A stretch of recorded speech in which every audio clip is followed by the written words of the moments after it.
definición de espacio vectorial. Ajá. Y pues se supone que no hay redundancias, ¿no? O sea, todos nos aportan información diferente. Si quitamos uno, faltan propiedades, así no podemos deducir unos de otros. Al parecer sí. Ajá. Ajá.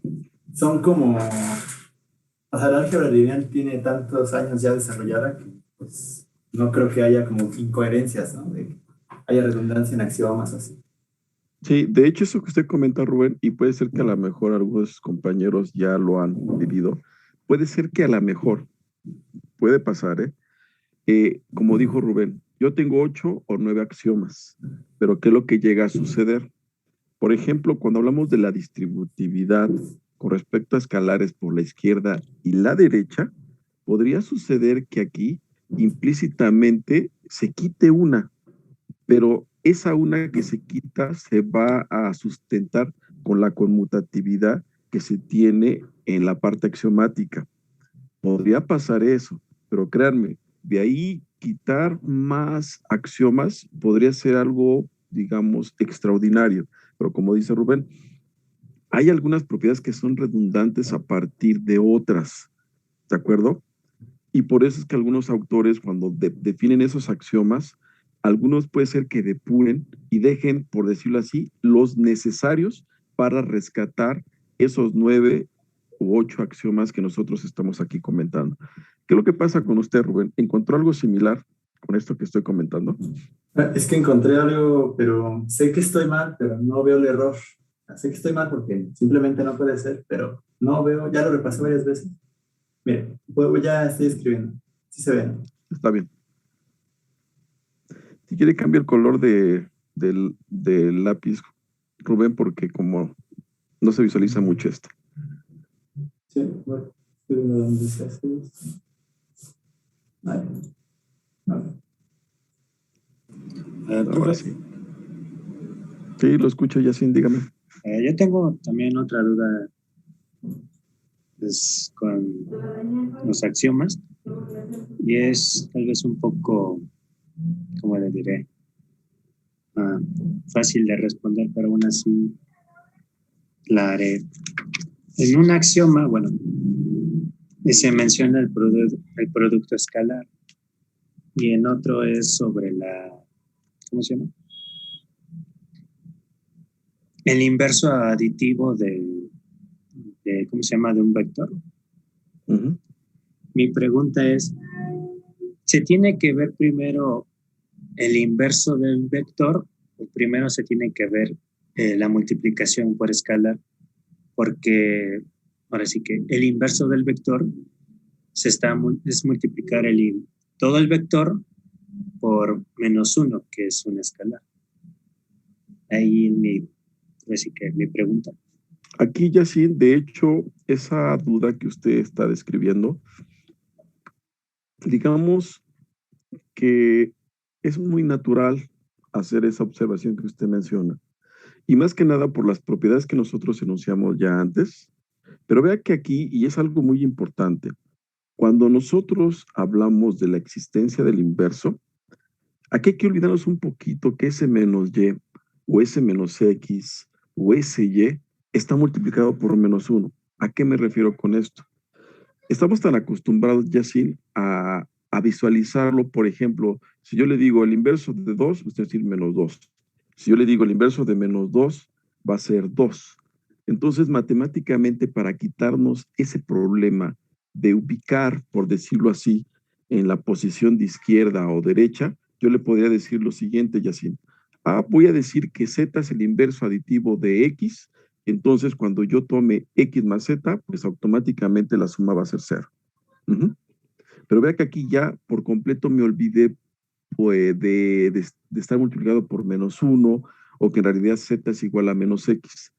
Yo sé que en la práctica, y más que nada porque ya estamos manipulando, digamos, aquí entre comillas, de manera tangible, entre comillas, lo que es esos números reales o esos números enteros, por eso es que en su momento, véalo así, estamos ahí metidos, ¿de acuerdo? Pero ya más adelante, cuando usted me dice, bueno, de acuerdo, ¿qué defino primero? ¿La multiplicación escalar o en este caso, trabajo primero con la suma. Aquí más que nada, y como lo dijo Rubén en su momento, créame, cuando uno comienza con la parte constructiva de esto llamado espacios vectoriales o espacios lineales, ¿qué es lo que va a suceder? Nosotros iniciamos con la suma porque es, por decirlo así, nuestra primera operación binaria con la que vamos a trabajar. Ya más adelante, cuando definamos la multiplicación escalar, bueno, aquí, como lo comenté en su momento, trabajamos con R o trabajamos con C. Pero nada me impide que más adelante yo trabaje con un campo arbitrario y no necesariamente es R o C. Aquí un algebrista podría respondernos si son los únicos que hay así. Puede ser que a lo mejor hay más, pero ese problema de que hay más es que en algunos casos yo desconozco por completo, por decirlo así, el conocer esos más campos.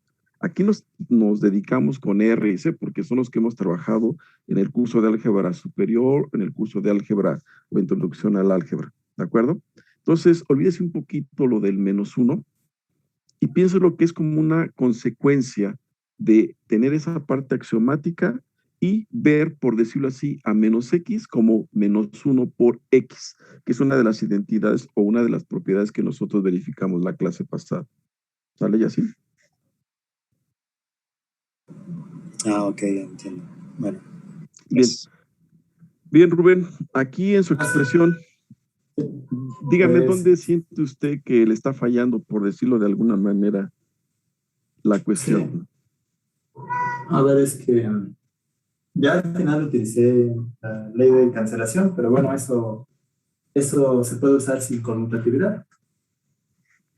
Pues es que es lo que le digo que, a ver, esto ya no escribí todos los planos, pero las primeras X las puedo ver como 1 por X, luego por la primera de distributividad lo puedo ver como 2X más 2Y. Ujú.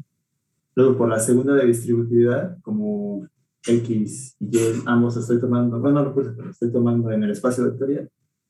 Tengo lo de aquí abajo. Lo único que para que esto tenga sentido, no tengo que usar a F2, porque en este caso el 2 es el 0. Pero En ese bueno, caso, Rubén, ¿quién es F2? ¿Por qué el subíndice a esta no, letra? o sea que no sea este, porque entonces el 2 es igual al 0. Porque F2 pues es esta cosa, ¿no? 0 y el 1. Pero ya como clases de equivalencia, Rubén. Ajá, por eso me tengo que, o sea, nada más excluyo ese caso para no tener problemas de este paso a este paso. Y bueno, y aquí pues yo sé que por ley de cerradura, X más Y también está en B, es nuestro espacio vectorial. Entonces le aplico la otra distributividad y el 2 lo vuelvo a ver como 1 más 1 y me queda X más Y más X más Y. Entonces ahora cancelaría, o sea, no es tan fácil como nada más agarrar y cancelar, pero las leyes de cancelación bilaterales funcionan sin necesidad de conmutatividad. Entonces me queda que X más Y es igual a Y más X. O sea, yo sé que esto está mal porque no puede ser, simplemente no puede ser que haya inconsistencias, pero no le vi errores. ¿Me podría De ayudar? hecho, aquí lo interesante, Rubén, de su análisis y vea lo que va a pasar. De entrada, usted dice, bueno, voy a sumar al vector consigo mismo. Aquí de alguna manera, que dice, bueno, de acuerdo. Aquí yo podría hablar de la propiedad de, en este caso, lo que conocemos como, piénselo de esta manera. Bueno, estamos sumando.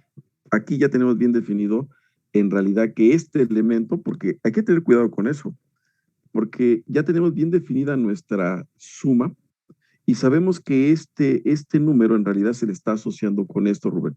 Esa es una de las, digamos, desventajas cuando nosotros desconocemos por completamente el campo, porque es a lo que voy.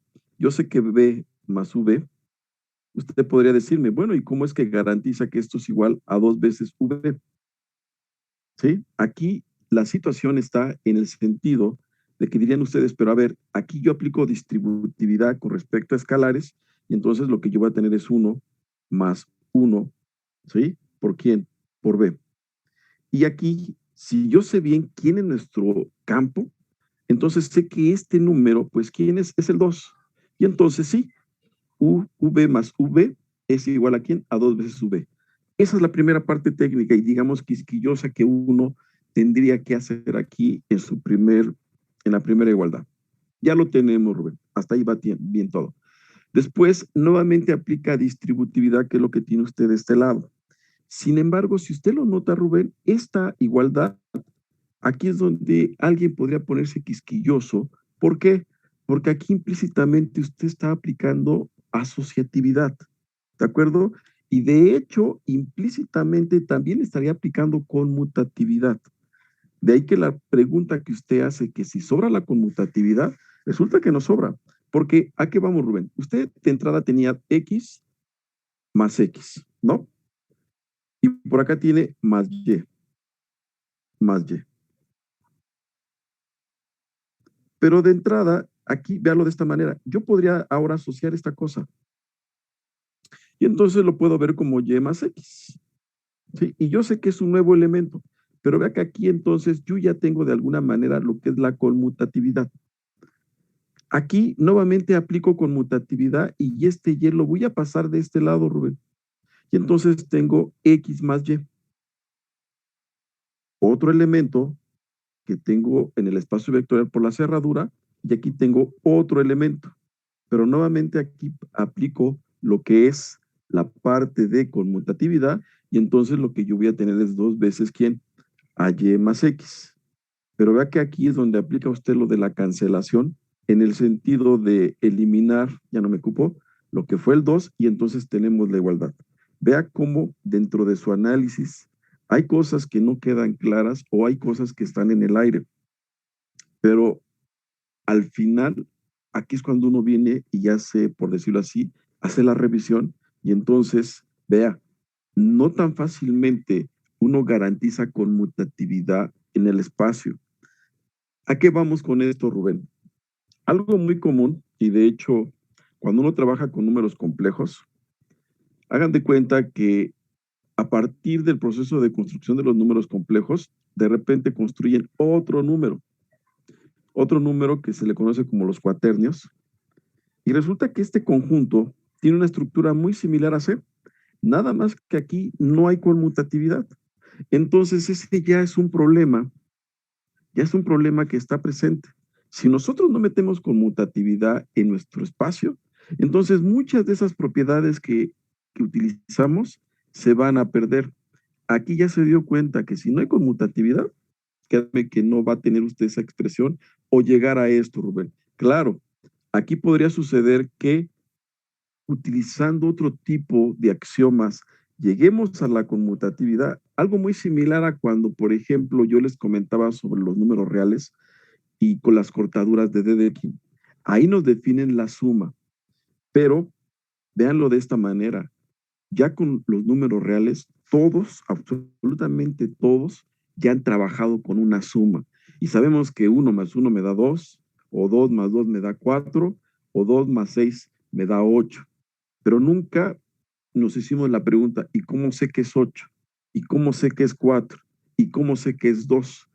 Porque ya de alguna forma ya hemos trabajado tanto con eso que ya no nos metemos en ese tipo de detalles, salvo que nos interese el álgebra moderna o queramos ser algebristas, es cuando entonces sí queremos darle un significado a ese número. Pero a estas alturas del partido nosotros solamente asumimos que ya es, por decirlo así, una verdad que está en el espacio. ¿De acuerdo? Entonces aquí también es importante el contexto previo, porque igual alguien le podría decir de los algebristas, Rubén, oiga, pero es que yo puedo tener esto y quiero demostrar conmutatividad. Sí, pero dame toda la información, porque ahorita la especulación sobre el análisis, pero vea que entonces, de alguna manera, Rubén, si yo quiero llegar a esto, yo creo que aquí más que nada, la suma que usted define es la que me tendría que permitir la conmutatividad, Rubén. Pero es porque yo ya definí la suma. ¿Sí se aclara, Rubén, o se confundió más? No, sí estoy de acuerdo. ¿Sí? Pero, o sea, en Okay. este análisis concreto, ¿cuál es el paso donde está el error? ¿Cuál es donde está mal empleado un axioma? Es que aquí, Rubén, el asunto está, es que ¿qué quiere usted verificar? Porque aquí me puso usted, por ejemplo, esta ecuación, se la voy a señalar, pero en realidad, ¿qué es lo que queremos, Rubén, con todo esto? Ah, bueno, Supongamos que de los 8 axiomas nos quedamos con todos, excepto la conmutatividad de la suma por escalar, de vectores. Ajá. Y hay que ver que con los otros 7, de alguna forma, podemos deducir la conmutatividad. Por ejemplo, aquí para esta, utilicé asociatividad y el Ajá. hecho de que 1 por X. Ese es nuestro otro axioma. Sí. Utilicé 2 veces. Aquí lo que utilicé fue una distributividad, aquí otra. Así es. Llegué a conmutatividad, entonces, como no usé conmutatividad para demostrar conmutatividad. Es que aquí, Rubén, el problema está de que la cancelación no es un axioma. Ese es el asunto. Pero ya lo demostré aparte, que sale de asociatividad, inverso y neutro. No necesito conmutatividad tampoco. ¿El inverso y el neutro? Ajá, con esas 3 se descumplen las leyes de cancelación. Así que como hace rato le comenté, Rubén, necesito ver el contexto de todo lo que usted me está diciendo para ver eso que usted menciona, si es verdad lo que me está usted afirmando. Porque al parecer aquí la conmutatividad va a ser, digamos, una condición necesaria. Y como le comento, hay ocasiones que a nosotros nos definen lo que es la suma de los elementos y a partir de esa definición checamos si se cumple esa propiedad que se está pidiendo. Pero ¿qué le parece, Rubén, si después me manda usted todo su desarrollo para ver si no por ahí hubo mano negra? Porque suele pasar, ¿no? Que de repente uno ya checó esas propiedades y pareciera que la conmutatividad está de más. ¿Sale?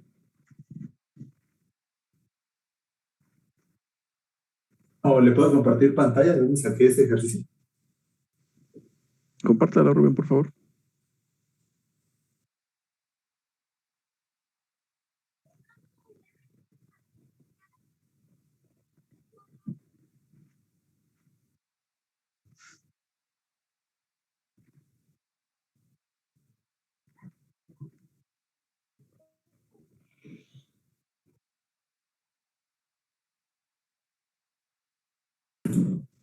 Ya.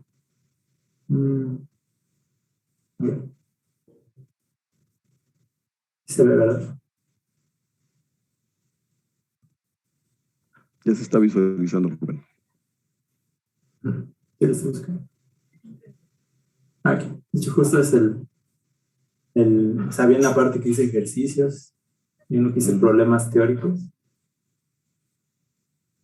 Es justo el 1. Es que estuve dándole vueltas ya un rato bastante largo y no lo encontré errores, pero o sea, hay un error porque no puede ser eso. Si en realidad hubiera inconsistencia en los axiomas, no llevaría 500 años de álgebra lineal. Así es.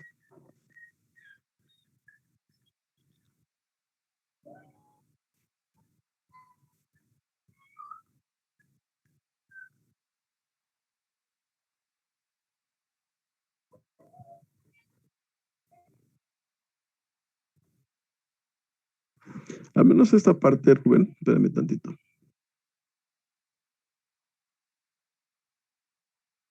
Esto ya en su momento ya lo justificamos, el por qué tenemos esta expresión, ¿no? Sí. Ahí aplicamos distributividad con respecto a escalares. Esto de acá nos va a dar esto finalmente. Y ahora nuevamente aplicamos distributividad y lo que voy a tener es esto. Bien. Ahora de aquí, como usted dice,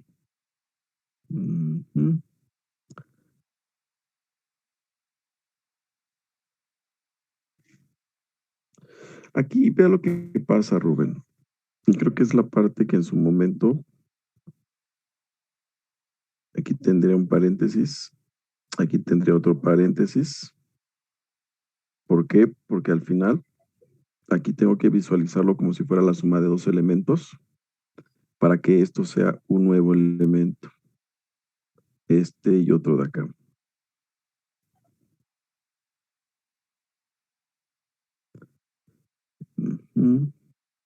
Ahora aplicamos y aquí nuevamente vamos a aplicar lo de la distributividad. más bien no distributividad, sino vamos a tener aquí como dos elementos más. ¿Sale? Solo que tendríamos. Permítame tantito. Nada.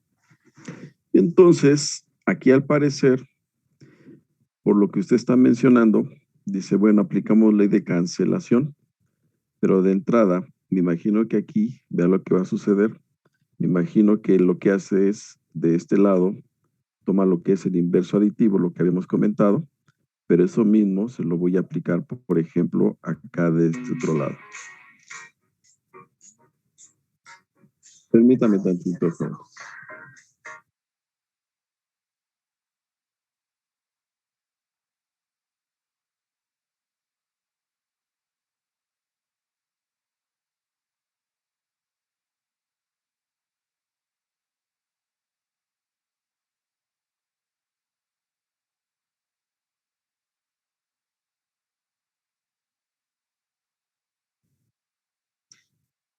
Y entonces, al parecer aquí, al aplicar eso tanto de un lado y del otro, después va a asociar, y al asociar aquí va a tener lo que es este lado y este otro lado, que me queda 0, más x,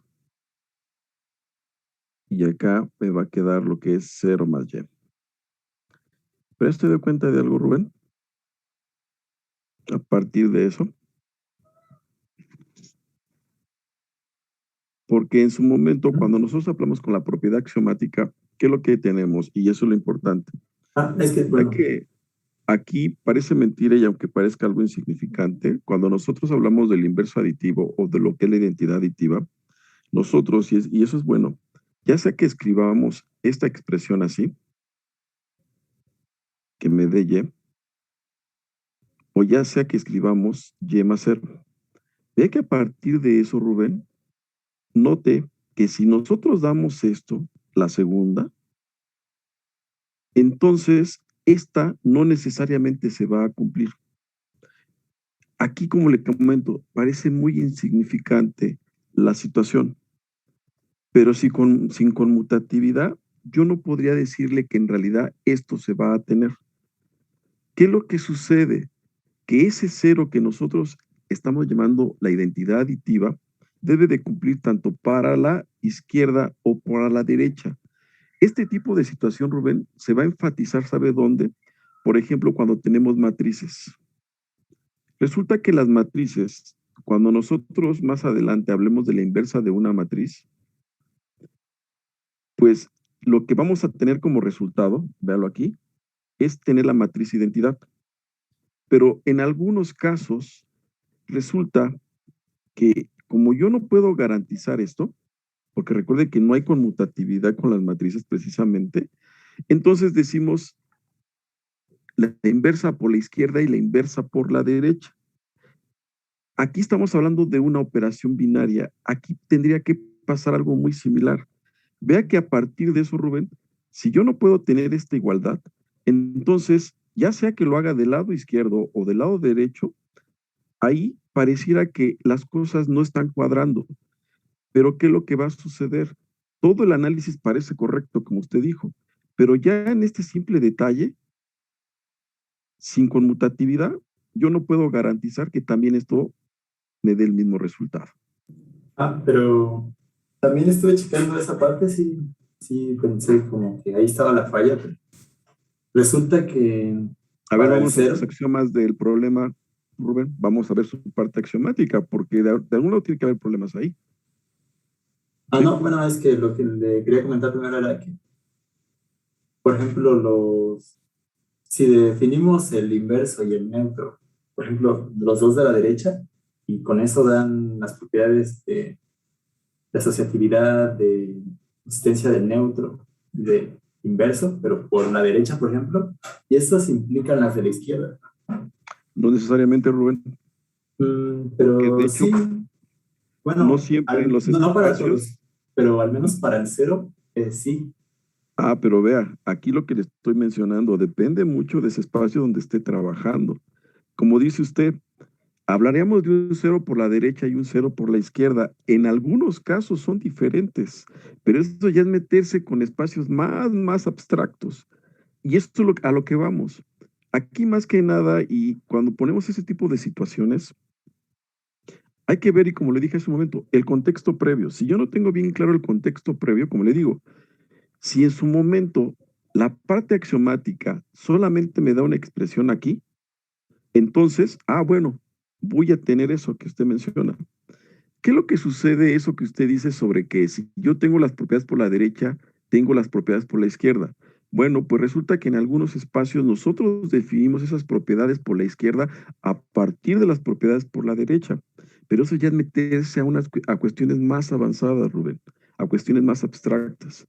Por eso aquí sí es muy importante, y qué bueno que está usted aquí pellizcándole a ese tipo de problemas, pero siempre es muy importante tener bien claro el contexto previo para saber si eso que aquí me están proponiendo tiene sentido o no. Y como le comento, puede ser, si yo me voy a la parte axiomática de este texto, puede ser que a lo mejor, como usted dice, de acuerdo, si yo solamente tengo esto, entonces puede ser que ahí es donde esté fallando mi demostración o lo erróneo de esta demostración. Por eso es que yo le podría aquí presentar como 10 o 20 libros de álgebra lineal desde un contexto, digamos, clásico, y todos se van con qué, con la situación de que dan esos 8 axiomas y la conmutatividad está como segunda propiedad, nunca la evitamos. Pero si usted me cambia al espacio y ya la operación con la que usted está trabajando no me garantiza conmutatividad, Rubén, entonces esas cosas raras van a aparecer. Y eso que en su momento, como usted mencionaba, podría suceder que a lo mejor algunos axiomas se pueden quitar. Sí, yo no digo que no se puedan quitar, sí es posible, pero todo depende del contexto en el cual estemos trabajando. De hecho, en esa misma dirección, ahorita yo iba a presentarles algunos ejemplos o algunos ejercicios donde se define la suma, donde se define la multiplicación escalar y no necesariamente coincide con lo que hicimos nosotros antes. Y ahí es donde posiblemente ya no se tenga conmutatividad, pero como les comento, todo depende del espacio donde estemos trabajando. Aquí, Rubén, si quiere pasarme la parte axiomática de esta cosa, Sí, déjelo limpio. la que trae el libro, ¿no? Ok. ¿Con qué está jugando el libro? Bueno.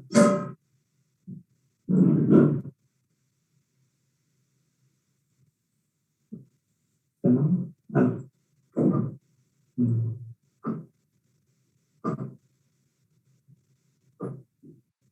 Sí, aquí está. Y hay unos que no se alcanzan a ver.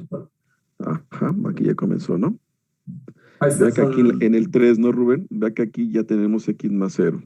Ajá. Vea que, como le comento, parece inocente. Inocente, ¿por qué? Porque alguien diría, ay, siempre pasa eso, ¿para qué nos preguntamos o para qué estamos haciendo ese tipo de detalle, de análisis? Pero es interesante.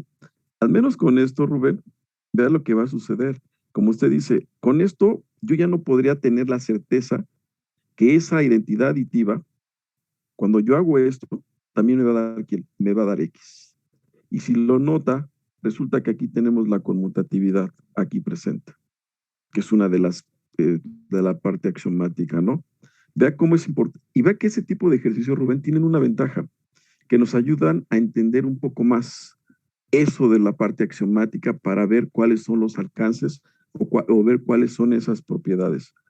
Y créanme que parece mentira, ¿no? Cuando nos dice, ¿dónde está la parte errónea? Y uno diría, pues está, es obvio, ¿no? Ahí se ve.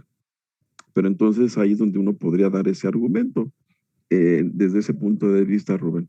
Y qué bueno que usted ya ha estado leyendo y ya se dio cuenta que si hablamos del lado izquierdo, lado derecho, pero casi siempre ese tipo de, ¿dónde fallan ese tipo de propiedades, Rubén? En espacios de dimensión infinita. Ahí es donde falla toda esa situación.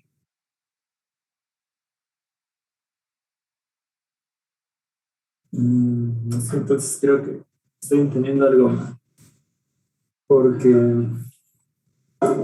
mm, es que hasta donde yo tenía entendido, bueno, de hecho hay un resultado en el que dice que, pues si las defines por la derecha, las dos coinciden que tanto tu inverso como el neutro los estás definiendo por un lado, eso ya es lógicamente equivalente a definirlo por los dos lados. ¿Está presente, Rubén? Preséntemelo.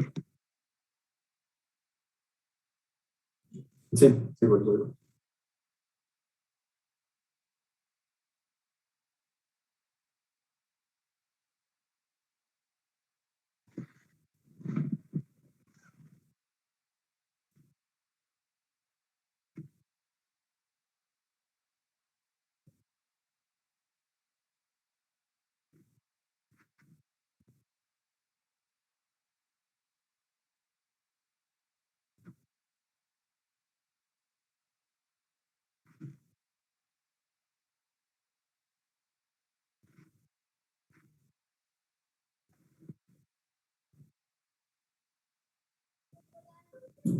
Bueno, vamos a ver buscarla.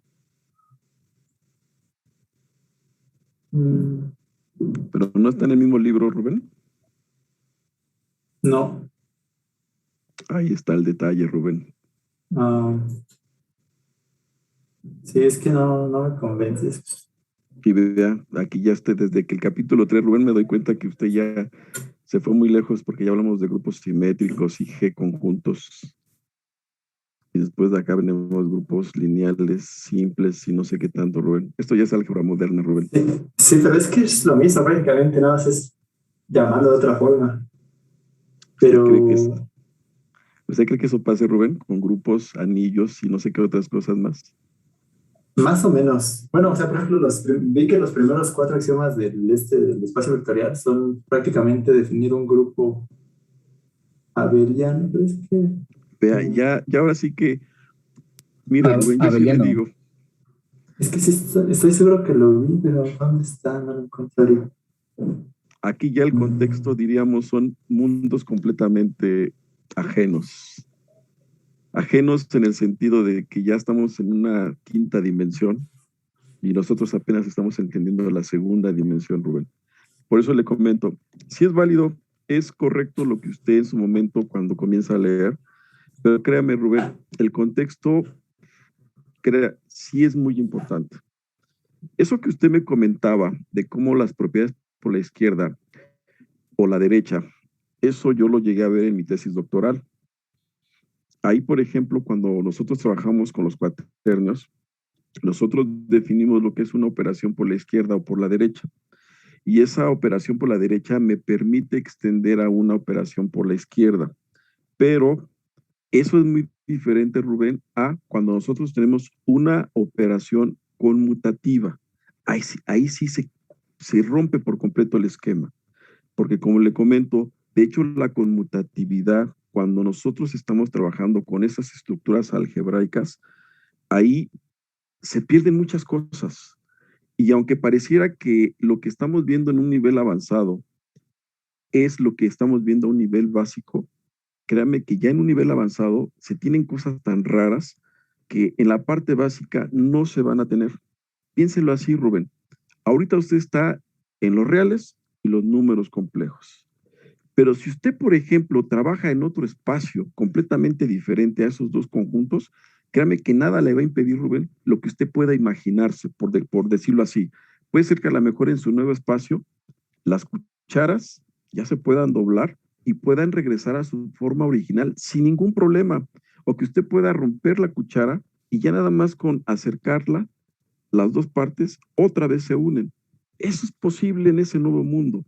Pero en nuestro mundo, Rubén, si nosotros rompemos una cuchara y usted las une, usted sabe que a nivel atómico, pues la estructura no es la misma. Hay alguna falla, hay alguna fractura.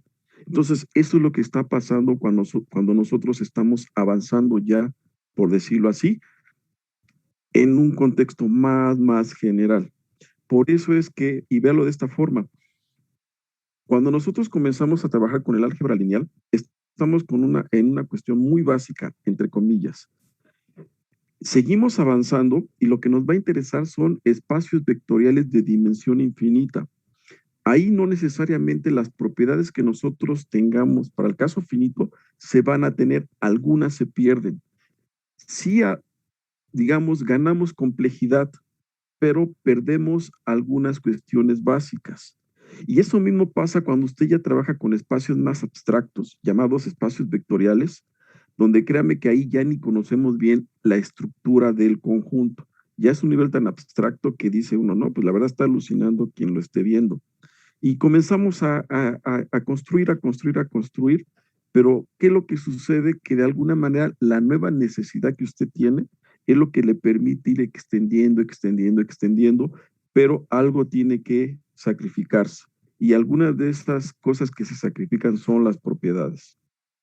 Entonces, por eso es que aquí yo pensé que en el libro que usted me estaba mostrando, ahí viene esa parte que usted comenta, Rubén, pero no puede combinarlos. Me refiero, no puede poner usted una supercomputadora cuántica con una computadora de esas de antes, un procesador 386, no lo puede hacer, porque entonces los mundos colapsan, si lo quiere ver así, Rubén.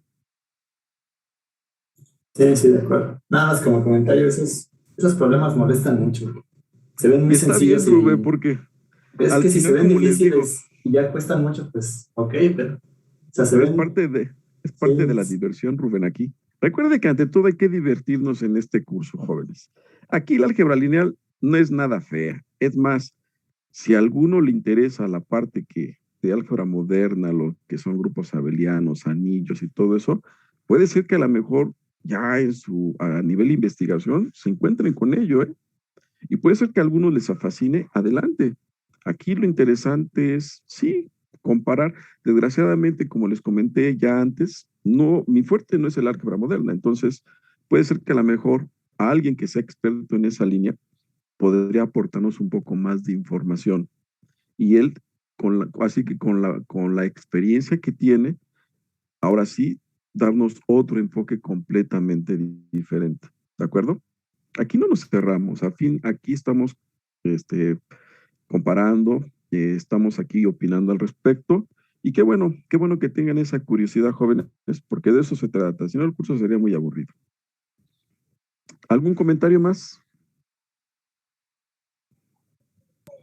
Pues, por ejemplo, cuando estábamos estudiando lo de los espacios vectoriales, algunos libros, o sea, eso lo ponían como en una segunda unidad y se empezaba antes definiendo qué es como una estructura, qué es un campo, qué es un espacio, incluso definían a los anillos, pero así como conceptos preliminares y en libros de álgebra lineal. Entonces, es que había dicho que es más como especializado, ¿no? Para un algebrista moderno, pero los conceptos los encontré antes. De hecho, aquí yo les sugiero a ustedes, si ya comenzaron a elegir su bibliografía, busquen libros que digan Introducción a la álgebra lineal o álgebra lineal con aplicaciones, o en algunos casos creo que viene lo que es álgebra lineal y cálculo. Cheque ese tipo de material, jóvenes, porque sí, como comenta Javier, puede ser que a lo mejor de repente se ponen a leer y ups, viene la bomba, ¿no? Uno dice, viene el tabique que dicen, le quiero encontrar yo el lado suavecito y no le veo ningún lado suave a ese tabique que me encontré. Pero bueno, espero que conforme vayamos avanzando, se vayan aclarando todas las dudas que surjan a lo largo del curso, jóvenes. Ahora permítanme compartir la pantalla. Creo que, dejen ver qué pasó aquí. Si me desconecté.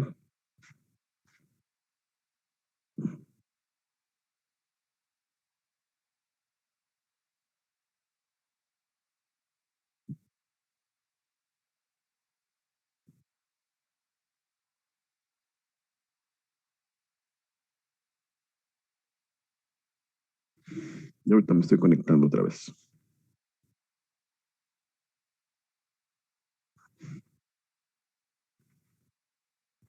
¿Ya se está visualizando, jóvenes?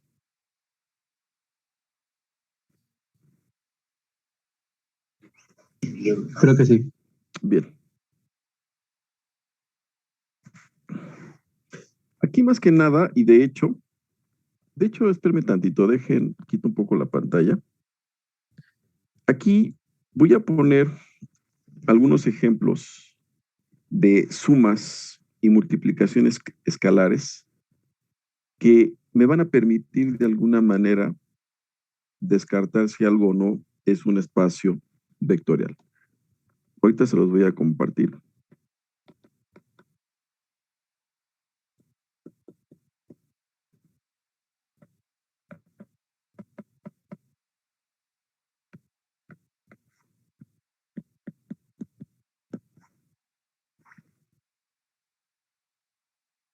Permítame tantito.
Bien, ahora sí les comparto.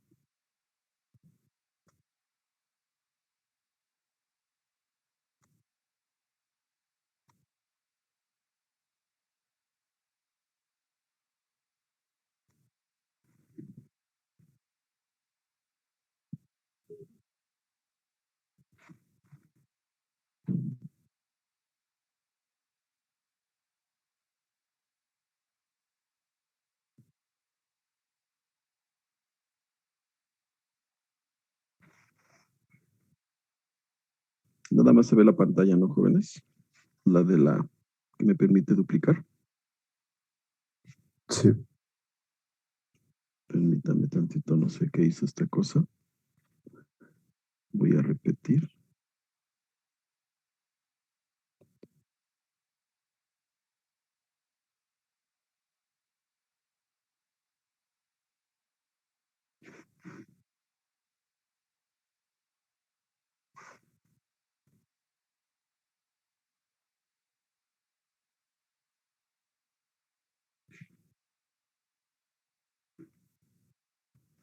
Ya está.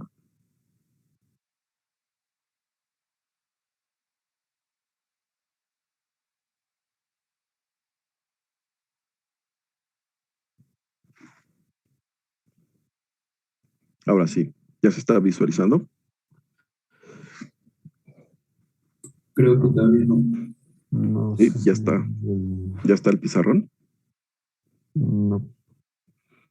No se ve la tableta. Solo aparece un recuadro que dice iPhone y la otra pantallita de Let's View. A ver, deje ver. Vuelvo a cargarla. Let's view. Y ahora, Ya, ahora sí. bien. Ya, Vean que aquí, estos son algunos ejemplos. Puede haber más. Recuerden que en su momento, cuando nosotros definimos, por ejemplo, tomamos a V como R, ahí la suma con la que nosotros trabajamos fue la suma usual, entre comillas. Vean que aquí nosotros nos permitimos, por decirlo de alguna manera, definir la suma. Y vean que lo que está pasando, jóvenes. La suma que yo defino ahora está dada por esta expresión. Aquí, nuevamente nos van a preguntar si se cumplen esos 8 axiomas. Y claro, tanto para la multiplicación escalar y para la suma de elementos del espacio vectorial. Vean que la multiplicación escalar, al parecer, no hay gran diferencia con lo que nosotros ya sabemos. Puede pasar que entonces lo que aquí esté fallando, jóvenes, puede pasar, es de que esta expresión que nos están dando no se cumpla alguna de esas 4 propiedades con respecto a quién, a la suma. Vean que para este otro caso, aunque tenga el mismo espacio vectorial, Pero vean cómo defino ahora la suma de los dos elementos. Aquí nuevamente la multiplicación escalar permanece igual. Pero entonces podríamos preguntarnos si esta multiplicación escalar no va a tener ningún problema, entonces todo tiene que ir en la dirección de la suma de elementos del espacio vectorial. Y vean que en la segunda expresión o en la tercera expresión que tenemos para la suma, nosotros tenemos ya definida nuestra suma, ya no es componente a componente. De hecho, aquí pareciera que alguien diría, sí es componente a componente, pero estamos añadiendo un término constante, que es ¿quién? El 1. ¿Qué es lo que va a pasar con esto, jóvenes? De entrada, ya hay la situación en el sentido de que quizás la conmutatividad se va a tener. Si yo, por ejemplo, trabajo con esta, vean qué es lo que va a suceder, jóvenes, si comienzo a trabajar con esa expresión. Yo tengo, por ejemplo, x1, x2 más y1, y2. Quiero conmutatividad. Bueno, entonces me aboco a verificar o checar la conmutatividad. Si es que se tiene, entonces aplico la expresión que me están dando para esa propiedad. Vean que aquí pareciera que todo se reduce cuando trabajamos a nivel de componentes a números reales. Y entonces automáticamente aquí aplicamos conmutatividad. El 1 no lo modifico y lo que voy a tener es que en y2 más x2 más 1. Y entonces esto va a ser igual a tener y1, y2 más x1, x2. Es decir, se tiene la conmutatividad.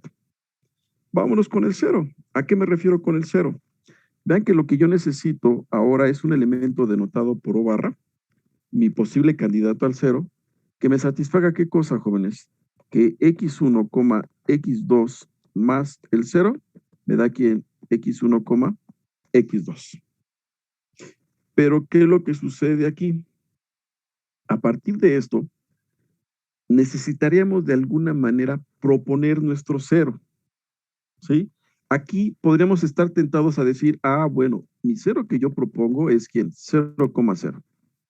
Pero ¿qué sucede si yo tomo x1, x2 más 0,0? Aplico mi propiedad, ¿sí? ¿Qué va a ser? x1 más 0 más 1. Voy a borrar aquí. Coma. x2 más 0 más 1. Y ahí está. ¿Qué es lo que tengo? x1 más 1, x2 más 1. Y vean que esto es distinto de quién, de x1 y x2. Entonces, mi propuesta no es buena. A partir de lo que aquí tenemos, jóvenes, ¿quién creen que sea la propuesta para hacer su 0 con esta suma? El inverso de 1. ¿Quién? Menos 1. Otra vez. Menos 1 así solito. Menos 1, menos 1, menos 1, ¿no? Estaban tentados a decir eso, ¿o no? ¿Qué dirían ustedes al respecto aquí? Si yo tomo a este como mi 0 ahora, ¿qué va a pasar? Voy a tener ser, más bien, nuevamente repito, jóvenes. x1, x2 más el 0 va a ser x1. Aquí voy a poner más menos 1, más ¿quién? Más 1. x2 más menos 1 más 1, y esto automáticamente va a ser x1, x2. ¿Ven que aquí me funcionó? Entonces, con esto, al parecer, mi 0 ya no es el 0 con el cual yo había pensado. Ahora mi 0 se está reduciendo ¿a quién? A esto. Con este tipo de análisis o de observaciones, quiero decirles que depende mucho de las operaciones que nosotros definamos en nuestro conjunto, operaciones binarias. Yo necesito proponer quién es mi 0 con mi nueva operación, quién es mi inverso con mi nueva operación, ¿de acuerdo? Eso es lo que yo necesitaría.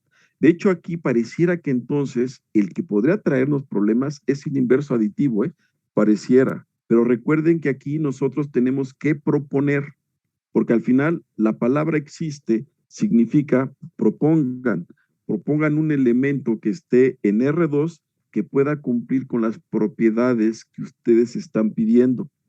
De hecho, vean que si yo tomo esta cosa al que propuse aquí, con la suma que yo definí y con ese cero, siempre se va a cumplir ¿qué cosa? Lo que me está pidiendo. Pero, me voy a regresar.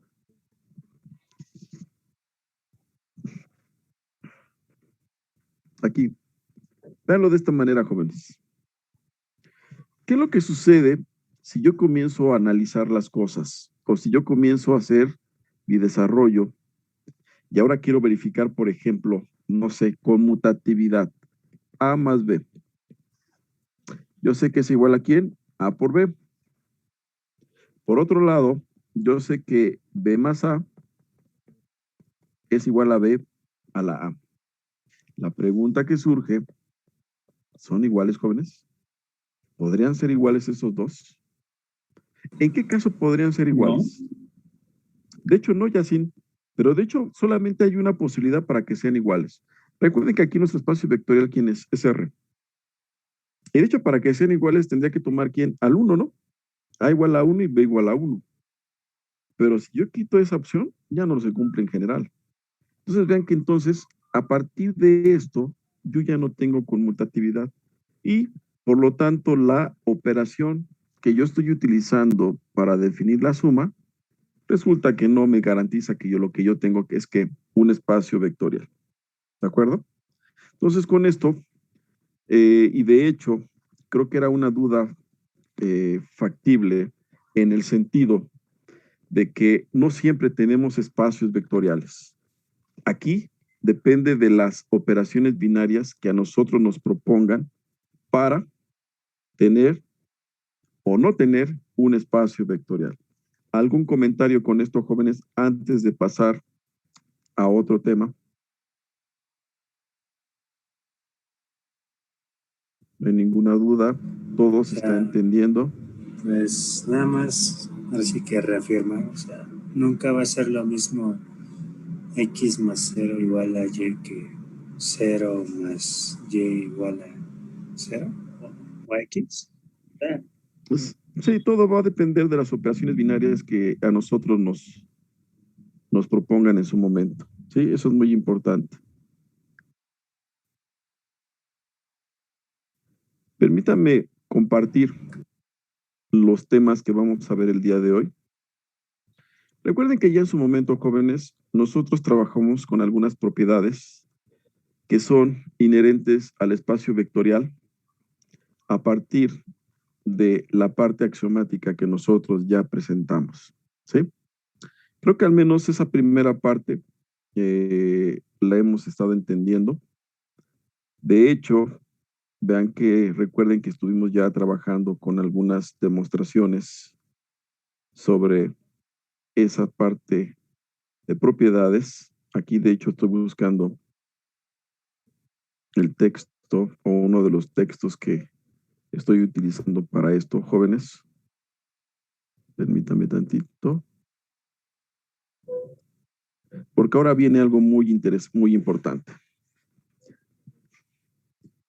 Ya hace tiempo, uno de sus compañeros me hizo una pequeña observación que lo voy a esquematizar aquí con el pizarrón.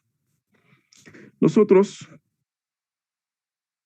cada vez que veamos esta cuatrotupla, lo que tenemos ahora es que a partir de lo que aquí estamos presentando, es que voy a tener un espacio vectorial sobre el campo F. Si F es R, entonces le llamo espacio vectorial real. Si F es C, le llamo espacio vectorial complejo. Pero ¿qué es lo que sucede? Al menos a nivel, digamos, macro, ya sabemos que aquí hay ciertas propiedades. Llámese la regla de los signos, llámese en algunos casos la regla de cancelación, llámese el que todo escalar multiplicado por el vector 0 me da 0, o todo vector multiplicado por el escalar 0 me da 0, son algunas de las cosas que nosotros ya conocemos que suceden en el espacio vectorial. Pero ¿qué es lo que sucede aquí, jóvenes? Ahora voy a trabajar con un subconjunto del espacio vectorial. ¿Sale? Bueno, lo que yo observo a nivel macro, yo quisiera que a nivel micro, cuando trabajo con el subconjunto, también esas propiedades o también esa parte axiomática se cumpla. ¿Sí? Ahora, yo podría restringirme a elementos de U y aquí pedir cerradura. Cerradura en el sentido de que también la suma que yo definí inicialmente pueda yo restringirla a ese nuevo subconjunto. La multiplicación escalar también restringirla a ese nuevo subconjunto y el campo pues, que siga siendo el mismo. ¿No?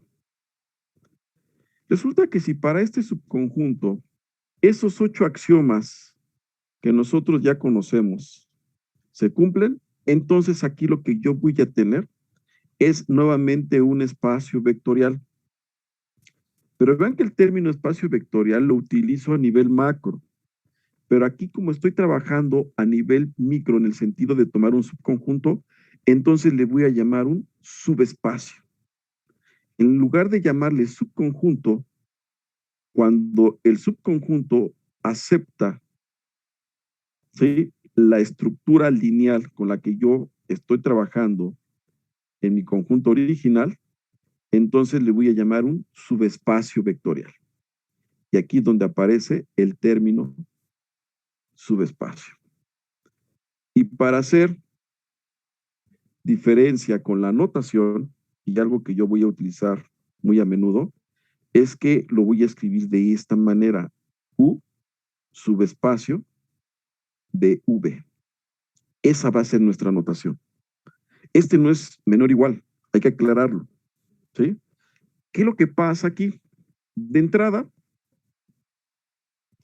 cosas que a nosotros nos van a interesar, como les dije hace un momento, es, bueno, yo sé que aquí sigo teniendo propiedades de cerradura, sigo teniendo esas propiedades inherentes que surgen de la parte axiomática. Sin embargo, ya que yo estoy trabajando con este tipo de estructura, ahora vean lo que va a suceder, jóvenes. Todo esto que estoy explicando, de hecho, aparece en los textos y más aún, más adelante les voy a compartir este material. Ahorita solamente quiero dar una introducción de lo que está sucediendo. Voy a borrar esto, jóvenes. Hagan de cuenta que nosotros tenemos, por acá está mi espacio vectorial, es todo este conjunto. Por aquí está el nuevo conjunto que yo estoy eligiendo, el U. Aquí tengo el V. Y entonces, yo sé que cuando U es un subconjunto de el V, lo que yo puedo tener es un subespacio, ¿no? Pero, ahora pregúntense, ¿y qué sucede si esto no se cumple? Si el U no es un subconjunto. ¿Cómo puedo yo, de alguna manera, tener un subespacio que me ayude a entender un poquito al subconjunto en cuestión? Es decir, ahorita solamente yo tengo la situación de que U es un subconjunto de V. Y aquí es donde viene algo interesante y de hecho, eso es muy común que aparezca en sus libros de texto, es que si yo tomo todos los posibles subespacios que contengan a U, el mismo V es uno de ellos, ¿no? Pero entonces podría yo meter esta notación para definir a la familia de todos los subespacios, ¿vale? Aquí voy a poner U subconjunto, o más bien que esté contenido en este conjunto, tal que el U0 es un subespacio del V. Y entonces la pregunta que yo me voy a hacer aquí es la siguiente, jóvenes. ¿Esta familia es distinta del vacío? Y la respuesta va a ser no. ¿Por qué? Porque el mismo espacio vectorial está aquí. Pero entonces, algo que nos va a interesar a nosotros, a partir de esta familia, y dado que ya sabemos que es una familia distinto del vacío, es tomar la intersección de todos los subespacios. ¿Qué es lo Oiga, que profe, sucede? ¿Qué pasó? perdón que le Dígame, interrumpa, Víctor. pero es que ahí ya no sé si entendí mal. Quedamos entonces que ese conjunto que acabamos de definir como U, aquí con con esa rayita medio rara, no es vacía jamás, ¿verdad? Exacto, no es vacía jamás, Víctor, porque el V ya está ahí presente. Sí, claro, ajá. Ah, ok, es que creo que se confundió un poquito y dijo que sí era vacía. Ah, bueno, entonces corrijo. Entonces, Es no vacía, sí, Víctor. sí, vale. ¿Sí? Ok, nada más para confirmar. Sí, entiendo. Bueno, entonces, Entiendo. como la Gracias. familia es no vacía, lo que voy a hacer yo es tomar a todos los subespacios en V que contengan a U y voy a tomar la intersección. Por lo que acabo de mencionar, resulta que esta intersección es distinta de quién? Del vacío. Y aquí es donde viene una propiedad o una consecuencia de trabajar con espacios vectoriales. Resulta que esta intersección, jóvenes, a su vez también es un espacio vectorial. ¿Cómo estamos visualizando ese comportamiento? Lo voy a escribir aquí. Hagan de cuenta que yo, por ejemplo, aquí tomaría yo otro subespacio. Puede ser que a lo mejor sea este, ¿no? Aquí está. Este es un U0. Y por acá podría tener otro subespacio que contiene a U.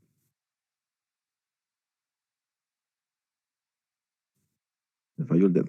Estamos definiendo lo del... Es que creo que lo vimos en probabilidad de sigma álgebra de Borel, algo así, conjunto de Borel, algo así. Vamos para allá. De hecho, tiene que ver mucho esto con ese tipo de construcción. Aunque eso de probabilidad sí cambia un poquito la forma de construcción en el sentido de las familias que consideran. Aquí estamos trabajando nada más con subespacios. Qué bueno que hicieron ya esa asociación. Sí tiene que ver con eso, con la construcción de la mínima sigma álgebra. Aquí le vamos a llamar el subespacio generado o el mínimo subespacio que contiene en AU. Y vean qué es lo que está pasando, ¿no? Porque vean que estoy tomando todas las intersecciones. No necesariamente el U0 va a contener al otro subespacio. Lo único que pedimos que tengan en común es que cada uno de esos subespacios contengan a quién? Al U. ¿De acuerdo? Y por el proceso de construcción, en realidad es el mínimo subespacio que contiene al U. En el contexto algebraico le llamamos el subespacio generado. ¿Qué quiero decir con esto, jóvenes? ¿Y cómo es que lo resumimos? Si yo tengo un conjunto de vectores que no sean un espacio o subespacio, yo puedo construir uno que sí lo es y se va a construir a partir de, véanlo de esta manera, de mi conjunto base, que en este caso es el U. Esa es la primera etapa cuando hablamos de el subespacio generado. Aquí yo ya dije, o más bien estoy haciendo algunas afirmaciones, y una de ellas es que la intersección de subespacios sigue siendo un subespacio. ¿De acuerdo? A ver, hasta ahí todos vamos bien. Alguno ya se perdió, alguno ya se durmió, alguno ya ni está en clase. ¿Qué dicen ustedes, jóvenes? ¿Seguimos o nos detenemos para que se entienda esto? Profe, a ver, entonces está diciendo que la intersección de U y de U0 también sería un subespacio. De U0 y de, en este caso, otro aquí, en este caso, mi joy. Aquí tengo U0, aquí podría tenerle un 1. Si yo los intersecto, U0 con un 1 es un subespacio, mi joy. De hecho, si yo intersecto U0 con V y con U1, es un subespacio. Esa es la ventaja que tenemos nosotros. ¿Algún otro comentario, jóvenes?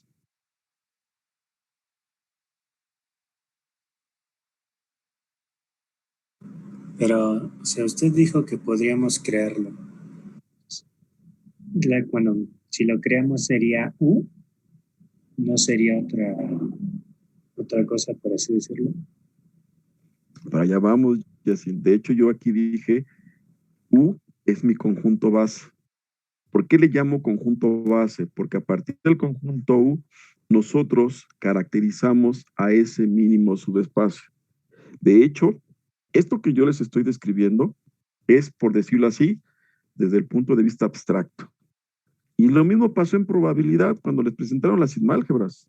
En algunos casos la sigmálgebra se puede caracterizar, en algunos otros casos no. En algunos otros casos, como la sigmálgebra de Borel, solamente la manejamos a nivel de propiedades y a nivel de quién genera la sigmálgebra de Borel. Eso es lo que pasa en el caso probabilístico. Pero aquí yo le llamo a U como el conjunto base, así entre comillas. Ahorita, para aquellos que ya han llevado el curso, olvídense por completo de lo que significa base en un espacio vectorial. Solamente les digo, es mi conjunto que me ayuda a construir o a formar ese subespacio. ¿De acuerdo? ¿Alguna otra observación, jóvenes?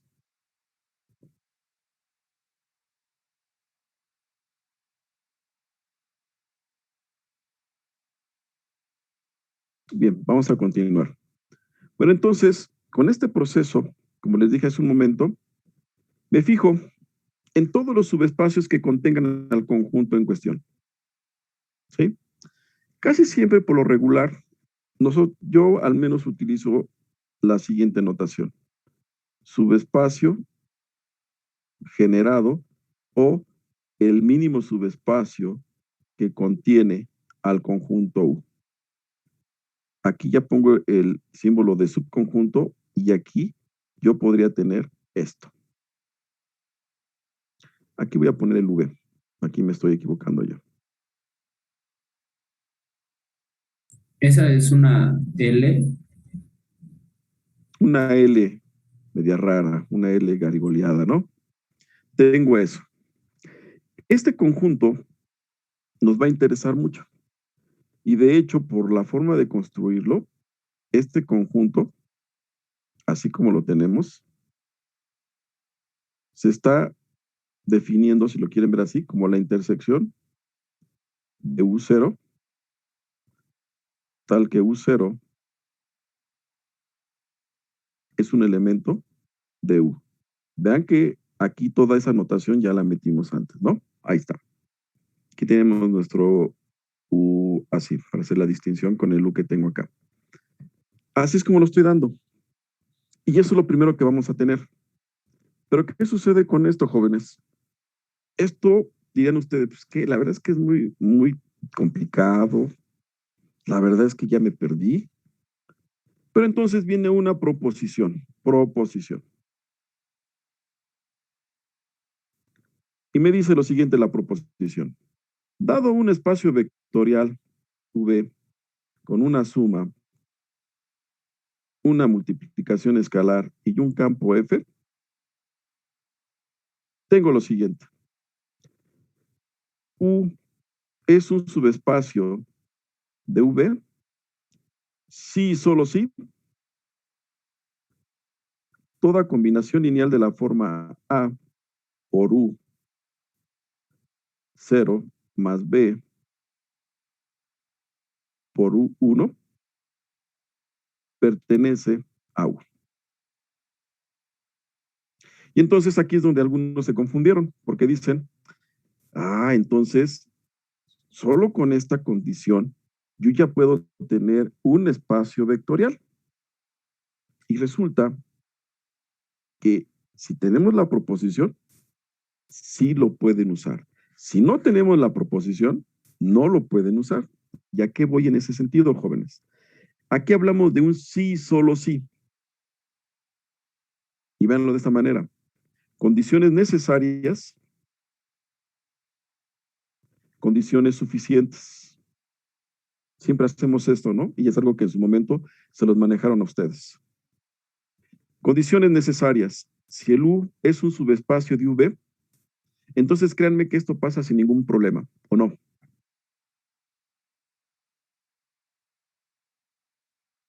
¿Cómo? Si U Si U es un subespacio de V, Entonces, toda combinación lineal, dejen cambio de color, resulta que está en U. ¿Quién podría darme un argumento así rápido para eso? Profe, Así. pero ya no entendí cuáles son las subs diferentes. Es que está medio raro.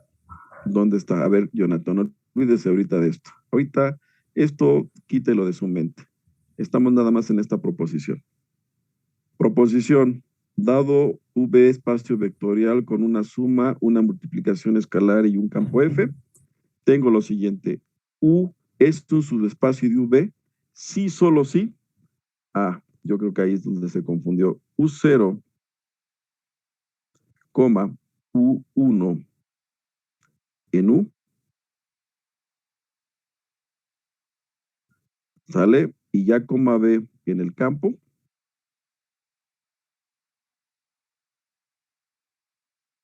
De hecho, déjenme escribir en la tableta para no estar aquí que me tiemble el dedo.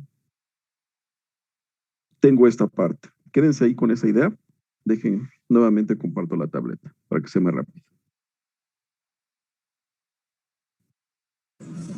Oiga, en esa de proposición, la que parece como una E cursiva, ¿qué es? Ahorita vamos para allá. Permítame tantito. Ok.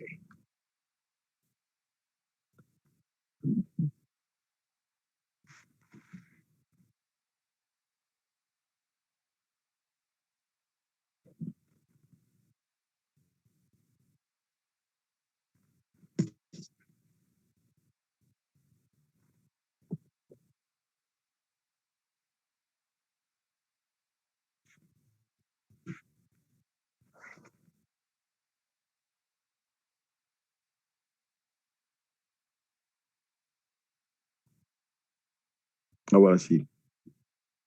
Ya está, jóvenes. Nuevamente con la anotación que teníamos. Recuerden que hace rato yo les puse esta anotación para hablar del subespacio generado o mínimo subespacio. ¿Por qué mínimo? Porque había dicho lo siguiente. Véanlo así. El U está contenido en L de U. ¿Sí? De hecho, si existe, o más bien, dado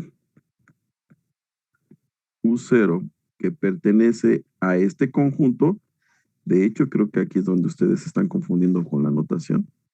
Dejen, hago ese pequeño cambio. Ajá. Entonces, L de U está contenido en U0. Esto está caracterizando a el mínimo subespacio. ¿De acuerdo? Recuerden que en LU gorda, en realidad, todos los conjuntos que están ahí son subespacios que contienen a quién, que contienen a este de aquí. ¿Hasta ahí va todo bien?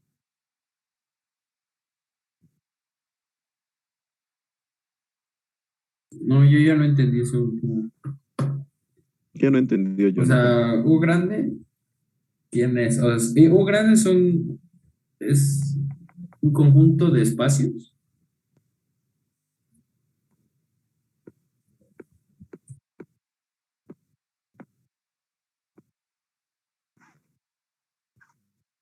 Es una familia.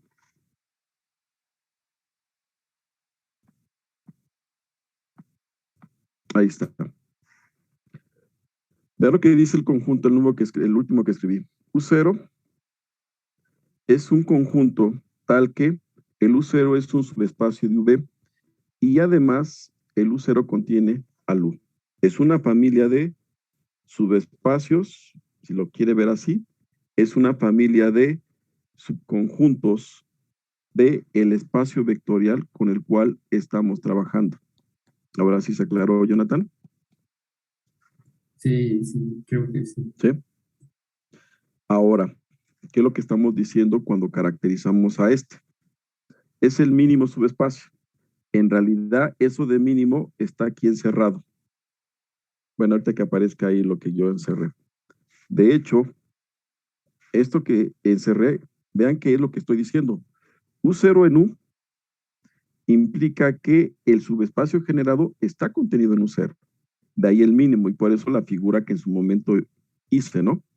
Es decir, aquí tuve lo que era el V, por aquí estaba lo que era el U, y a partir de eso comencé yo a dibujar subespacios. Eran estos, ¿no? Este era el U0. Eso es lo que está sucediendo cuando nosotros estamos con ese proceso de construcción. ¿Qué pasa y qué es lo que tenemos aquí, jóvenes?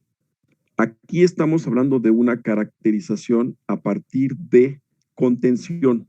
Eso es muy importante. Caracterización a partir de contención. Sin embargo, algo que me permite a mí caracterizar a un subespacio para que a partir de eso yo le dé otra forma o una cara a este conjunto, va a ser lo siguiente. Voy a tener una proposición y la proposición va en el siguiente sentido. Dado un espacio vectorial con una multiplicación, una suma y un campo F, decimos que U es un subespacio de V, sí, solo sí, dados U1, U2 en U y A, B en el campo, U1 por A más B por U2 pertenece a U. Vean cómo aquí, y es algo que en su momento yo retomé, les dije lo siguiente. En algunos casos, la gente se confunde y cree que por el hecho de dar una combinación lineal, ya tiene lo que es un espacio vectorial. Si no tenemos esta proposición, no puedo yo hacer esa afirmación. Lo interesante de esto, jóvenes, es cómo manejamos las condiciones que tenemos aquí presentes. Y yo les dije esto, condición necesaria. Si yo supongo que el U es un subespacio de V, entonces quiero demostrar esto. Y es cuando yo hice la pregunta, ¿quién podría dar un argumento así rápido para que yo pueda tener eso sin ningún problema?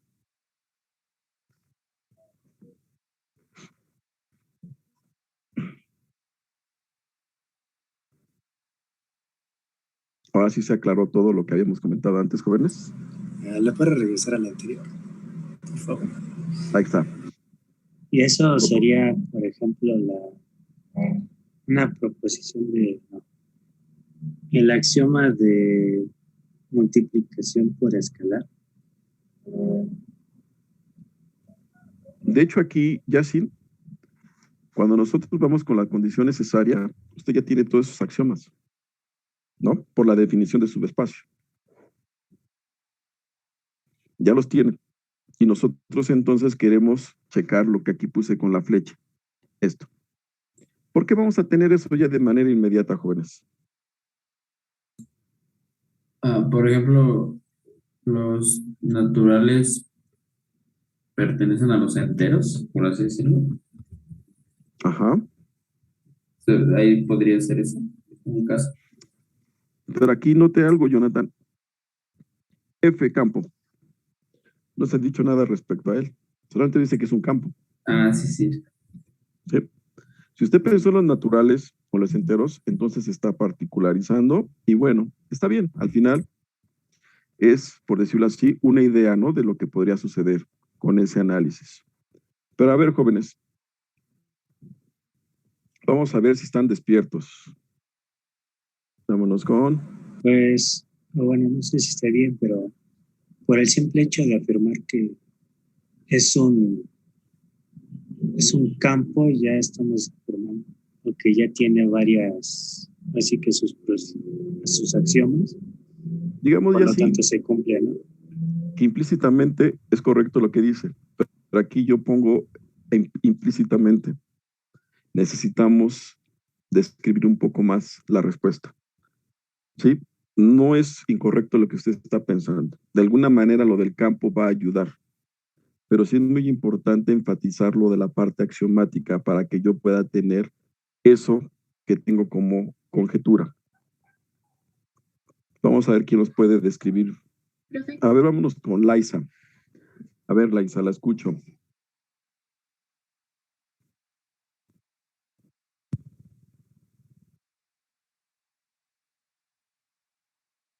Si sirve su micrófono, Laisa, si no puede escribir, ¿eh?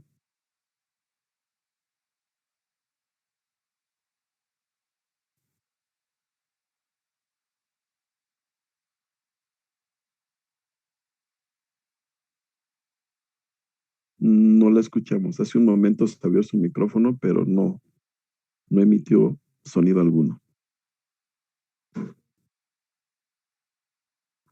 A ver, aquí Paola ya escribe que no sabe. ¿Qué es lo que se desconoce aquí, Paola?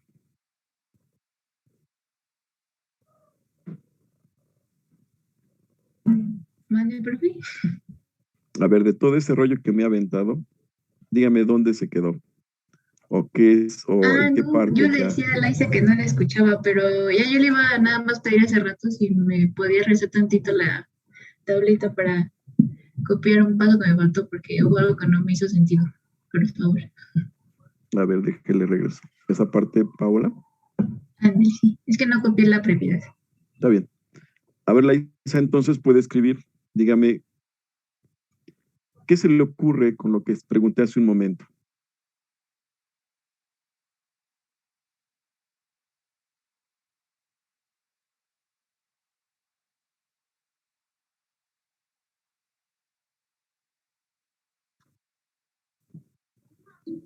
Tengo una idea. Ahorita lo escuchamos. Vamos a molestar a los demás antes de molestarlo a usted. A ver, vámonos con Kevin. A ver, Kevin. ¿Qué ¿Qué nos pasó, puede profesor? comentar al respecto, Kevin, de todo lo que hemos comentado aquí? A ver, para empezar, Kevin, ¿sí se entiende Sí. esto de la proposición? Pues no lo entiendo bien, digamos, en su totalidad, pero yo creo que sí entiendo lo principal. ¿Qué es lo que entendió de esta proposición, Kevin, con sus propias palabras? Bueno, que dado un subconjunto de un conjunto, pero ese conjunto es un espacio vectorial, ¿no?, sobre algún campo. Entonces, lo que he entendido de esta proposición es que si agarramos un subconjunto de ese conjunto más grande, este subconjunto a su vez es un espacio vectorial también, y que ese subconjunto tiene un conjunto mínimo, algo así entendí, como un conjunto de mínimo, un espacio vectorial mínimo. No entendí muy bien esa parte. Vamos bien ahí, Kevin. De hecho, esa primera parte es lo que en su momento nosotros usamos para describir, por decirlo así, lo del subespacio o el mínimo subespacio que contiene el conjunto. Pero vea que en esta proposición, Kevin, si le ponemos atención ya al enunciado, aquí ya estamos caracterizando, por decirlo así, a los subespacios. ¿Por qué esto es importante? Como les dije en su momento, de hecho me voy a regresar. Cuando nosotros iniciamos con lo del mínimo subespacio o subespacio generado, recuerden que esto surge porque resulta que el conjunto U, y lo voy a escribir aquí, esto lo voy a borrar después, U, no es subespacio. Es una familia, ¿no? Es un conjunto X, es un conjunto que está contenido en todo mi mundo, en todo mi espacio vectorial. Por poner un ejemplo, vamos a poner un ejemplo, quizás eso nos ayude a aterrizar esto que estamos comentando. Yo podría dar al V, ¿sí? Podría darlo, no sé, como R2. Y aquí en R2, yo podría decirles que el U, por ejemplo, va a ser, no sé, 1,2, 3,4, 5, menos 1. Vean que esto, si nosotros lo visualizamos a nivel geométrico, todo lo que es R2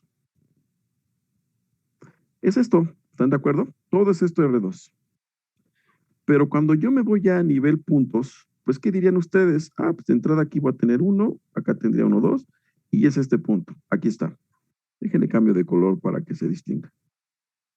Si me voy con el 3,4, entonces 3 y por acá 4, 4. Entonces andaría por acá. Es este punto. Si me voy con el 5, ahora va 1, 4, 5, aquí el 1. Es este. Vean que estos puntos son parte del espacio vectorial, pero ellos tres solitos no son un subespacio, o más bien no es un espacio vectorial también, porque eso es lo que dio origen a un subespacio, ¿no? Recuerden lo que había dicho al inicio. Un subespacio es un subconjunto del espacio vectorial que a su vez, hago referencia al subconjunto, cumple los 8 axiomas de espacio vectorial. ¿De acuerdo? Y entonces con eso, lo que a nosotros nos interesó ahora es, ¿habrá un subespacio que contenga a estos 3 puntos? Y la respuesta, ¿qué fue? Que fue sí.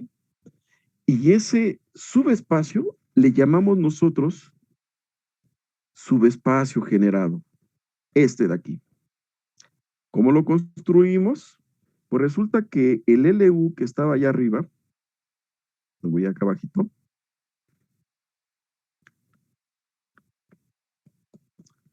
fue la intersección de todos los subespacios que estaban en la familia U. Porque nosotros aquí afirmamos que intersección de subespacios es un subespacio. Es más, como estamos aquí alucinando, intersección arbitraria.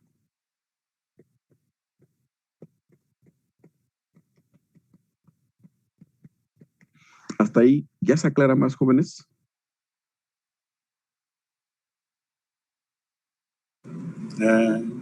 Y esa intersección, bueno, es un subespacio porque, pues por eso mismo, ¿no? Por esta afirmación. Creo que ya tengo una vaga idea. ¿Ya mejoró su idea que tenía? Algo así. Ahí le va. ¿A qué nivel estamos, Yacine? Si quieres se la digo y pues ahí usted ya me Adelante. A ver. Se supone que, bueno, U0 es un subconjunto de V y que también U también es un subconjunto de U0. Entonces, si tomamos dos objetos, pues, llamémosle así, que sea U1 y U2 que pertenecen a U, pero que también, por lo tanto, también interceptan o también van a pertenecer a U0. Y como U0 es un subconjunto de V, por lo tanto ya se cumple. Algo así. Se perdió un poquito, Yacine, pero no pasa nada. Oiga, yo me perdí porque hay demasiadas U's y hay distintas U's, entonces no sé cuándo es cuál. A ver, vamos a cambiar la anotación. Eso es válido también. Vamos a ver. Vamos a hacer aquí nuestro esquema. Voy a tener U y W y V. V, espacio vectorial. Ahí va bien todo. U, subconjunto de V. ¿Sale? Aquí vamos a cambiar la notación y vamos a llamarle ahora W de la siguiente manera. W va a ser igual a todos. Voy a poner aquí una notación media rara. R, tal que R es un subespacio de V y U está contenido en R.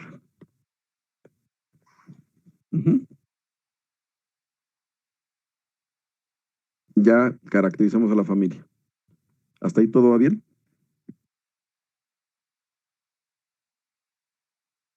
Entonces,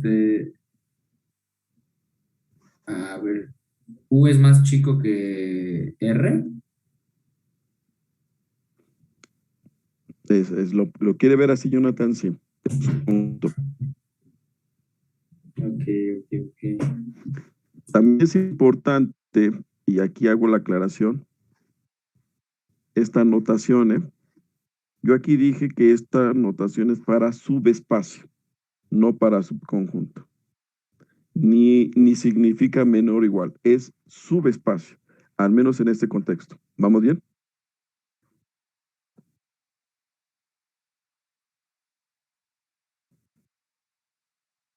Ahora gráficamente, ¿cómo lo notamos? Todo este conjunto va a ser el V. Este conjunto que tengo aquí va a ser el U. Y este conjunto que tengo aquí va a ser el R. Si lo quieren ver con este diagrama. ¿Sale? Y entonces, cuando yo escribí la notación de LU, esta cosa era la intersección de todos los R's que están en W, y así lo escribo, intersección. Y lo que yo aquí comenté, que esa intersección en realidad tomaba todos estos subespacios. Aquí está otro, aquí tengo otro, acá tengo otro, ¿sí? Son todos ellos. En realidad, yo podría decirles que esto que se está aquí formando, jóvenes, esa intersección es ¿quién? LU. ¿Alguna duda hasta aquí?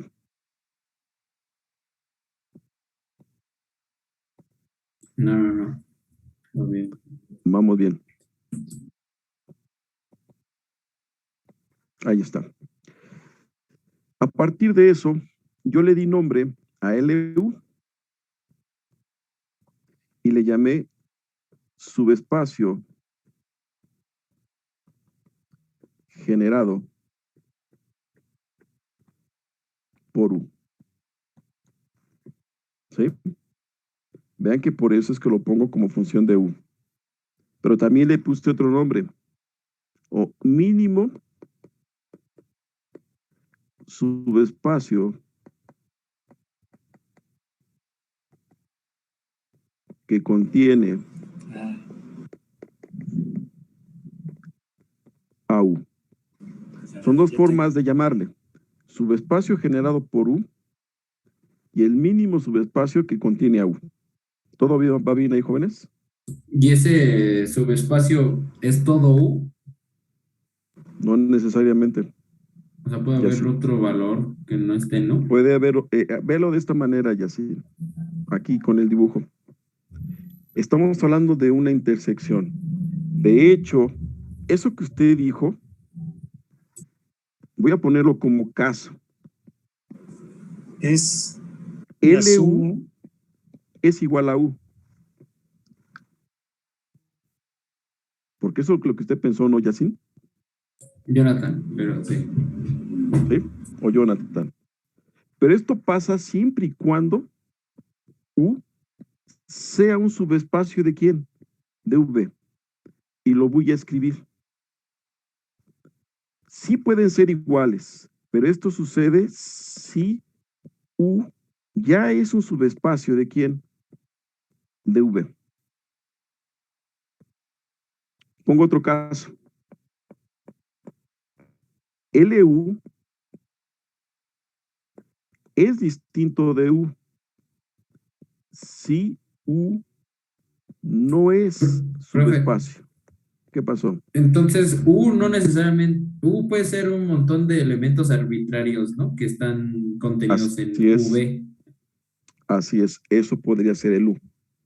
Y no necesariamente es un subespacio. O sea, como porque vean que ahorita, como las tres tuplas que dibujó en la gráfica, ¿no? Así es, como las tres tuplas que dibujé hace un momento, ¿no? Porque vean que hace un momento yo puse aquí, por ejemplo, todo R2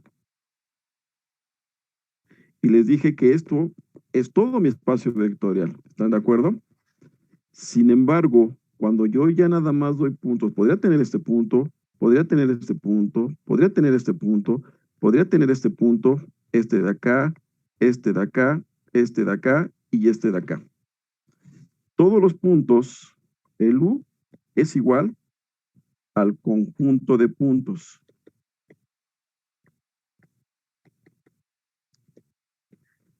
Eso me dice que no necesariamente tengo qué cosa, un espacio vectorial.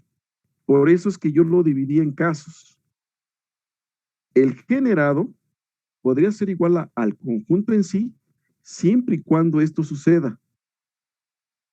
El generado es distinto de U si el U no es que un subespacio.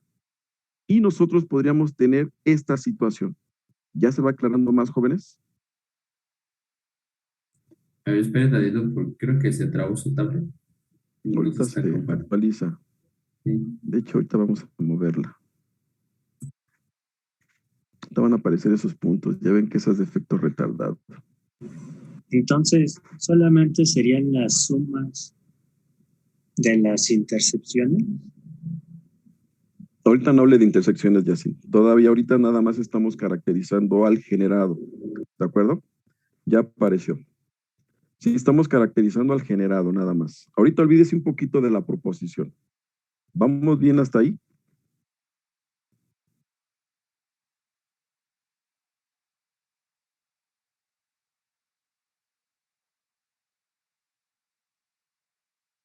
¿Algún comentario, jóvenes?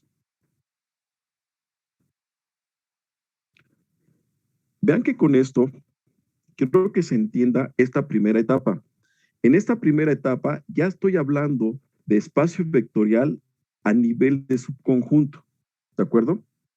Y entonces, lo que nosotros notamos con lo que acabo de explicar es que a nivel de subconjunto, o tengo que el subconjunto es un espacio vectorial, o tengo que el subconjunto no es un espacio vectorial. Son solamente esas dos opciones. ¿De acuerdo? Olvídense un poquito ahorita de qué es un espacio vectorial. Y entonces, lo que hicimos con lo del generado fue analizar el caso cuando el conjunto o el subconjunto no es un espacio vectorial. Y entonces lo que describimos fue la manera de construir o de extender a un subespacio.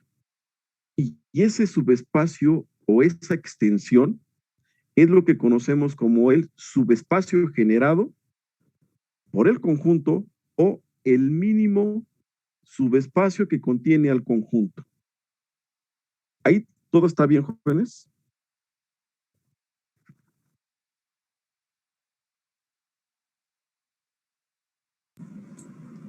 Es más o menos. Y entonces, si usted dibujara, por así decirlo, rectángulos que se comieran esos puntos, un montón, ¿no? O sea, varios. ¿Ese sería el subespacio generado? No necesariamente, Jonathan. De hecho, aquí estamos con una cuestión tan delicada que aquí la imaginación, alguien podría pensar que son rectángulos, alguien podría decirle que no sé qué sean. ¿Y a qué me refiero con eso, Jonathan? Un cuadrado, alguien debería decir, pues lo que tengo es esto. Ahí está. ¿No? Pero alguien dice, no, ¿sabe qué? A mí no me gusta eso. Yo igual podría tomar esto. O yo podría tomar esta cosa. O yo podría tomar nada más estos dos puntos. O estos de acá. ¿Ya ven? Por eso es que aquí no le doy, por decirlo de alguna manera, decir, piensa en rectángulos o piensa en cuadrados. Aquí ya la imaginación nos juega chueco. Aquí, de entrada, lo único que tenemos que hacer, Jonathan, es entender el concepto a nivel definición y a nivel construcción. Lo que usted piense después de que se está generando, ya así que se lo dejo a su imaginación. Bueno. Porque vea lo que va a pasar aquí, Jonathan, porque va a decir, ay, no es cierto, alucina al maestro. Resulta que estos puntos que están en esta línea ya están en el generado. Y entonces podría tomar este punto y podría tomar este otro punto.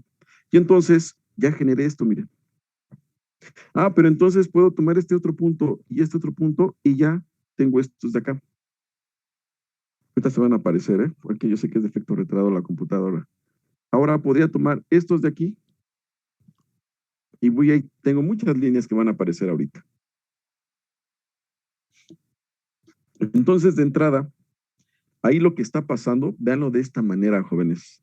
Pareciera que estoy generando un sólido. Un sólido, eso es lo que estoy generando. Pero también no quiero que a partir de eso digan, es que los espacios vectoriales, si los pensamos desde el punto de vista geométrico, son sólidos. No, aquí olvídense un poquito ya del sentido común. Aquí piensen qué es lo que me está aportando esa estructura lineal. Vean qué es lo que dibujé aquí, ¿no? Y así yo puedo ir. Todo punto que aquí aparezca en esas líneas que se generan, ahora ya es candidato a considerarse. Pero ¿qué pasa con esto? Al menos en esta primera etapa, espero que ya se haya aclarado. Ahorita olvídense un poquito de la proposición. Reseten la información que tuvieron antes o después de la proposición y recuerden esto. Ahora lo que nos está interesando es a nivel subconjunto. Tengo un subconjunto en el espacio vectorial y solamente voy a tener dos posibles respuestas. El subconjunto o es un espacio vectorial o no lo va a hacer.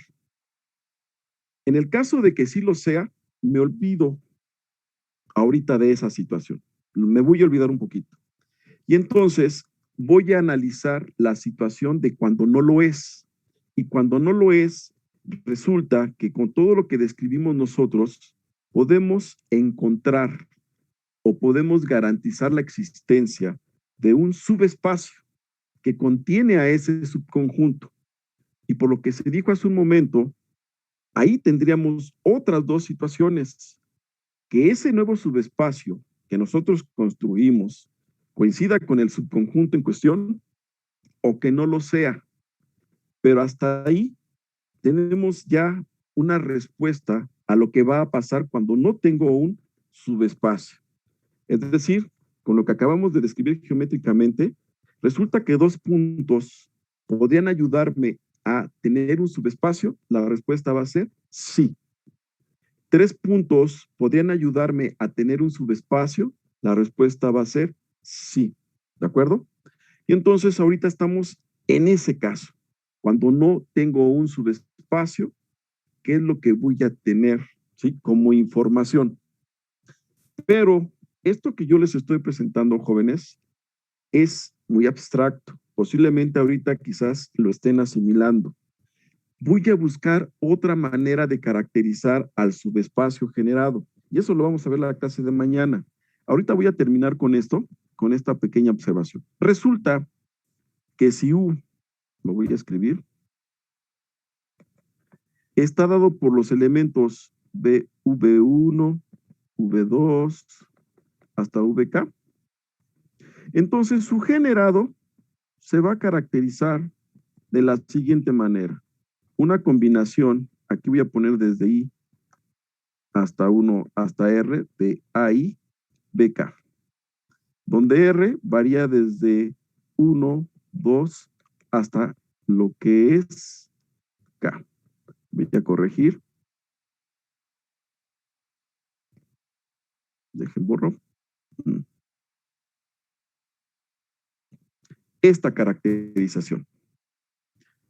Esto que acabo de escribir es lo que se conoce como una combinación lineal. Y de hecho, lo que hace un momento dibujé, jóvenes, esto en realidad es eso, combinaciones lineales, ¿de acuerdo?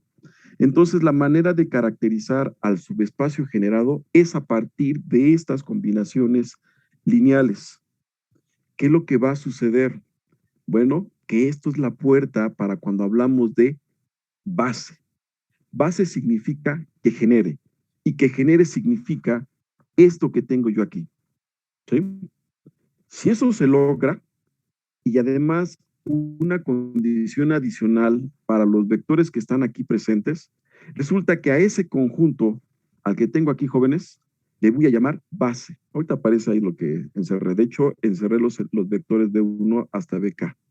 Vean cómo todo se está conectando, pero sí es muy importante entender poco a poco cómo se está dando ese proceso de construcción y todos los elementos que están aquí presentes.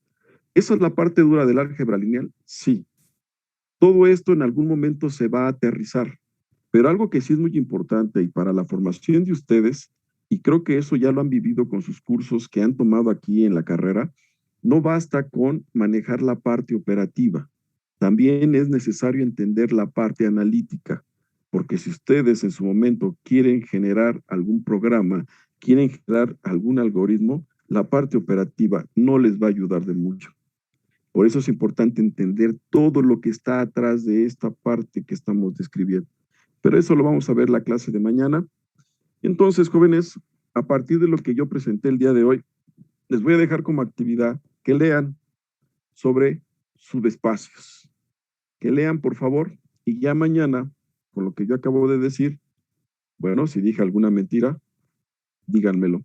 Dónde me estoy equivocando o dónde están los posibles errores o los errores que estoy cometiendo al respecto. ¿De acuerdo? Entonces, nos vemos mañana, jóvenes, para retomar otra vez lo de subespacios. ¿Preguntas? No, ¿En Bueno, algún libro entonces, específico? Álgebra lineal, Yacine o Jonathan, aquí créame que todos los libros le van a traer lo mismo. De hecho, si tuvo oportunidad de visualizar el que presentó Rubén, créame que la estructura que presentó Rubén coincide mucho con lo que hemos presentado aquí. Bueno, eso está bueno. Bueno, bueno, les deseo una excelente tarde, cuídense mucho y nos vemos mañana. Sale, profe, buena tarde. Hasta luego. Hola, Vamos, profe, Hasta luego, gracias. jóvenes.